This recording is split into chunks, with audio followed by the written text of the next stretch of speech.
Bienvenue dans le monde pépite, le podcast qui célèbre les pépites du grand âge, les pépites du quotidien et la magie de celles et ceux qui accompagnent les seniors avec passion. Ici, tu trouveras des idées, des interviews, des conseils et de belles doses de magie pour faire rayonner ton énergie et ton regard sur le monde. Aujourd'hui, je vais te parler du fait d'animer avec des objets du quotidien en été. Alors peut-être que tu t'es déjà dit: «Je n'ai pas assez de matériel, j'ai pas de budget» ou «J'en manque en tout cas. Je n'ai pas envie de me lancer dans une grosse préparation. Je veux des idées faciles, efficaces, qui me prennent pas une énergie folle». Eh bien cet épisode est pour toi. Et il tombe très bien parce que ce mois-ci, dans le Pépite Club, la mini formation est justement consacrée à ce thème, animé avec des objets du quotidien. Donc je me suis dit: «Tiens, ce serait aussi, pourquoi pas l'occasion faire un épisode de podcast, mais avec des objets du quotidien de l'été». Donc j'ai envie de t'ouvrir vraiment la porte de ce sujet, de te donner de l'élan, de te montrer qu'on peut faire beaucoup avec peu et sans tout dévoiler non plus parce que, les filles du club savent bien, qu'à l'intérieur, on va beaucoup plus loin avec la mini formation. Mais en tout cas, je vais te donner aussi, des pistes de réflexion, des idées d'activités que tu pourras utiliser. Donc je veux te montrer une chose essentielle, c'est que tu n'as pas besoin d'un matériel extraordinaire pour créer une animation de qualité. Parfois, ce que tu as déjà sous la main est largement suffisant pour faire vivre un vrai moment de lien, de vie sociale, de plaisir et de stimulation. Alors, c'est parti, prends de quoi noter, on y va. Donc déjà, c'est pourquoi les objets du quotidien sont vraiment une mine d'or en animation. Parce que franchement, je pense que on sous-estime vraiment la, la possibilité de ces objets du quotidien. Parce qu'on cherche souvent, parfois vraiment trop souvent, le support parfait, du matériel hyper pro, le dernier outil, la dernière appli, la grosse idée, innovante. Alors qu'en réalité, beaucoup d'objets simples sont déjà de formidables supports d'animation. Alors pourquoi? Parce qu'ils ont plusieurs qualités. Première qualité, c'est qu'ils sont familiers. En fait, les personnes âgées les connaissent, elles les ont déjà utilisés, elles ont vécu parfois peut-être avec, et ça, c'est déjà énorme. Ces objets aussi sont rassurants. Ils ne font pas type objet thérapeutique, parfois peut-être bizarre, avec par exemple, j'ai souvenir là, en vous disant ça, dans un établissement où je suis passée, il y avait l'arrivée de marmottes, comment je vais dire ça, robots interactives et arrivées dans une UP et l'équipe était pas au courant. Enfin bon, c'était voilà, vraiment un objet thérapeutique «bizarre» entre guillemets, pour l'équipe. Donc revenons à notre sujet. Donc ces objets du quotidien sont, rassurants parce qu'ils sont aussi simples, concrets et accessibles. Ils ouvrent également plein de portes parce qu'avec un seul objet, tu peux travailler plusieurs objectifs: la mémoire, le langage, le sensoriel, la motricité fine, les gestes, le lien social, la conversation, l'imaginaire, le récit de vie, et cetera. Donc vraiment à toi de définir ton objectif. Et les objets du quotidien ne demandent pas forcément de gros budget. Et ça, vraiment, je sais que c'est le nerf de la guerre. C'est vraiment précieux. Donc déjà, premier recadrage, les objets du quotidien ne sont pas des solutions entre guillemets au rabais, mais ce sont de vrais leviers d'animation.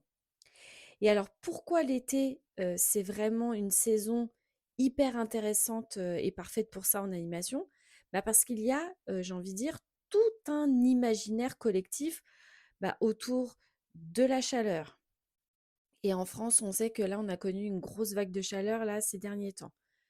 Les vacances, les promenades, les repas dehors, les pique-niques, les voyages, les souvenirs d'enfance, les jeux d'été, les objets de saison, et cetera. Et du coup, il y a énormément d'objets du quotidien qui deviennent des super supports d'activités d'animation. Alors par exemple, ça peut être, un chapeau, un éventail, des lunettes de soleil, une carte postale. Pourquoi pas une, serviette de plage ou une foutarde, un panier de pique-nique, une bouteille isotherme, des coquillages, un vieux guide de voyage, un torchon à carreaux, une nappe d'été, un arrosoir, des pinces à linge, des fruits de saison, enfin bref, tu vois quoi. On est déjà dans l'ambiance estivale et avec ça, tu peux faire des choses très variées, très joyeuses et très sensorielles. Alors, je pense que c'est, là où il y a un vrai déclic à avoir, c'est de se dire, il faut vraiment changer de posture. Il faut arrêter de te demander: «Qu'est-ce que je vais acheter? Comment je vais faire?» et cetera, mais plutôt de te demander: «Qu'est-ce que je peux activer?» Parce que quand on manque de moyens, hem, quand on veut faire, peut-être simple ou quand on est, à devoir, proposer une activité comme ça, au pied levé pour X ou Y, situation, en fait, le risque, c'est de penser: «Je n'ai pas ce qu'il faut». Alors qu'en fait, la bonne question n'est pas: «Qu'est-ce qu'il me manque?» mais la bonne question, c'est: «Qu'est-ce que je peux déjà activer avec ce que j'ai?» Parce que parfois, la richesse, elle est déjà là, dans les placards, dans les tiroirs, dans la cuisine, dans les chambres, peut-être dans les dons, dans les objets des familles, dans le matériel de tous les jours. Et ce regard-là change tout, parce qu'il te remet dans une posture de créativité plutôt que de manque. Alors là, je vais te donner maintenant des pistes. Alors, volontairement sans te dérouler toute la mini-formation du club, hein, mais déjà, ça va te mettre en mouvement. Alors, voici des objets d'été, très simples en tout cas, qui vont te permettre de proposer des choses. Les chapeaux. Alors, un simple chapeau, une casquette, hein, peut devenir le point de départ pour l'évocation de souvenirs de vacances, de faire des jeux de devinettes, pourquoi pas d'animer un atelier de photolangage, de faire un jeu de tri d'association, ou par exemple un atelier de qui portait quoi, ou une expression autour de l'élégance, du soleil, des habitudes d'autrefois, ou encore un atelier d'écriture créative. Il y a aussi les éventails. Donc là, tu peux être sur du sensoriel, sur le geste, la décoration, pourquoi pas de la motricité fine, une activité manuelle, créative, les souvenirs d'été, peut-être les codes d'autrefois. Enfin, rien que déjà de manipuler un éventail, il se passe déjà quelque chose dans le corps.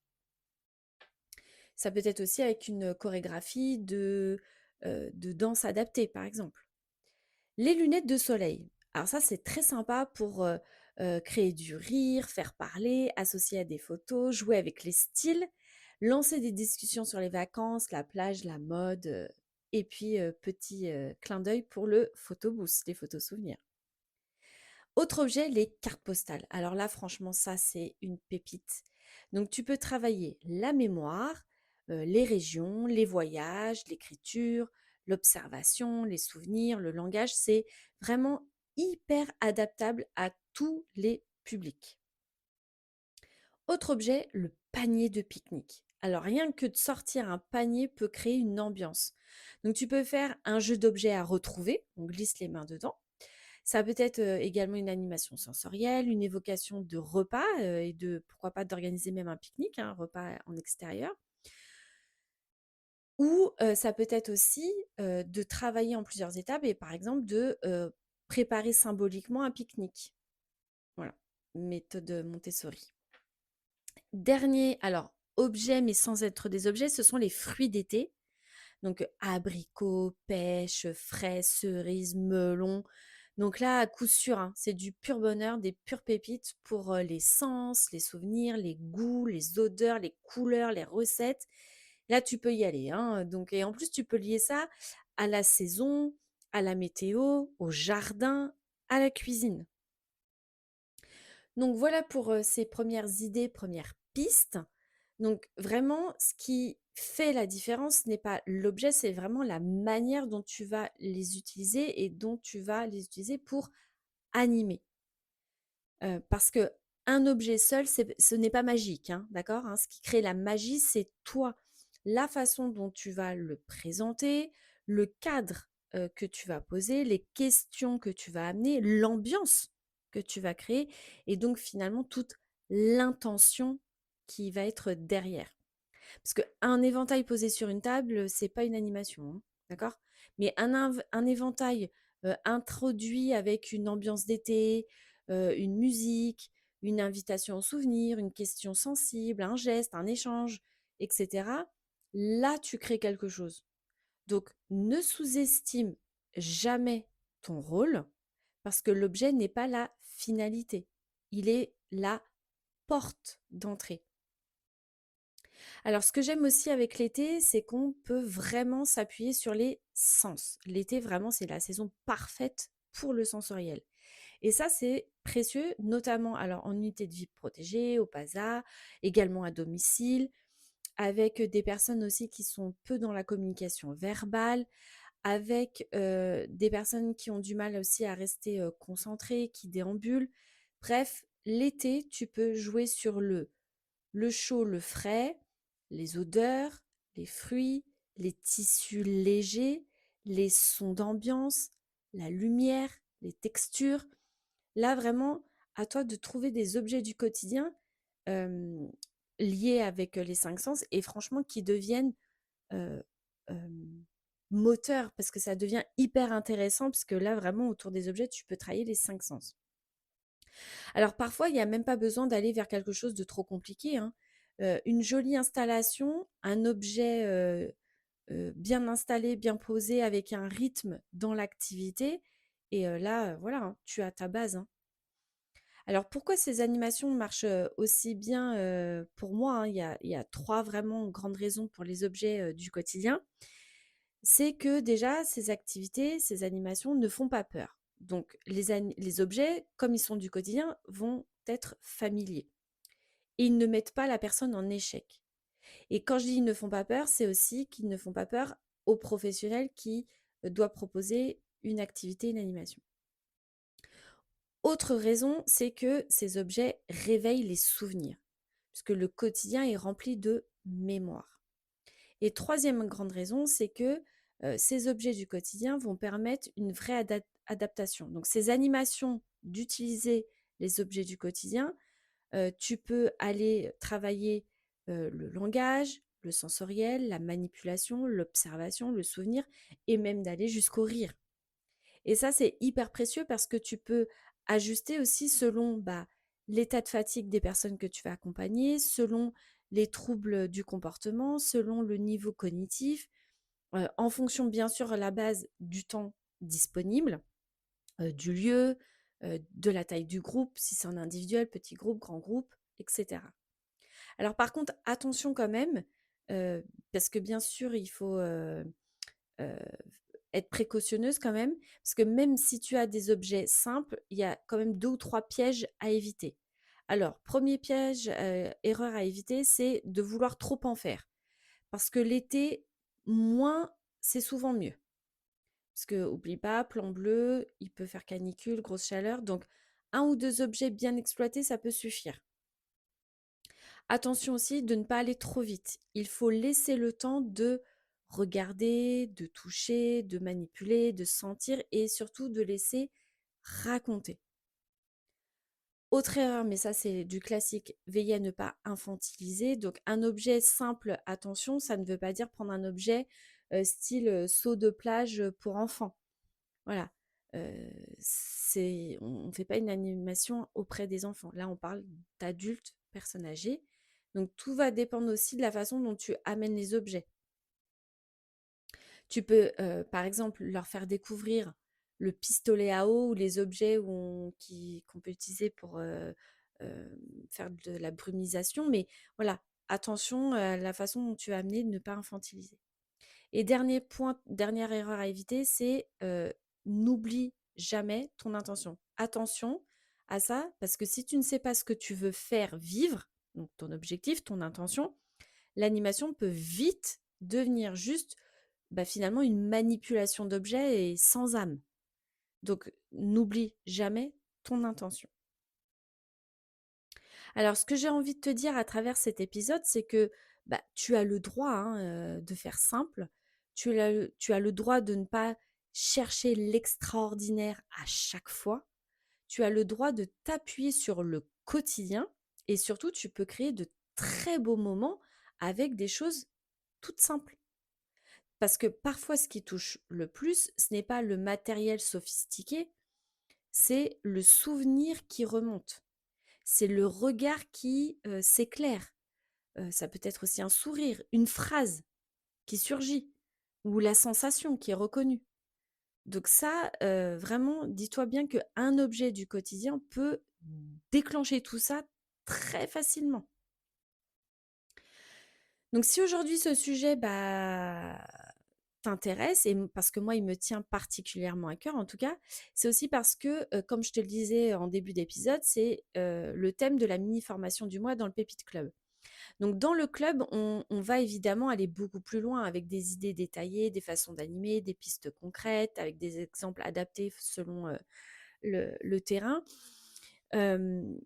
Ici, mon intention, c'était en tout cas de t'ouvrir la porte vers cette idée et de te montrer que ce sujet est une vraie mine d'or et de te remettre en mouvement.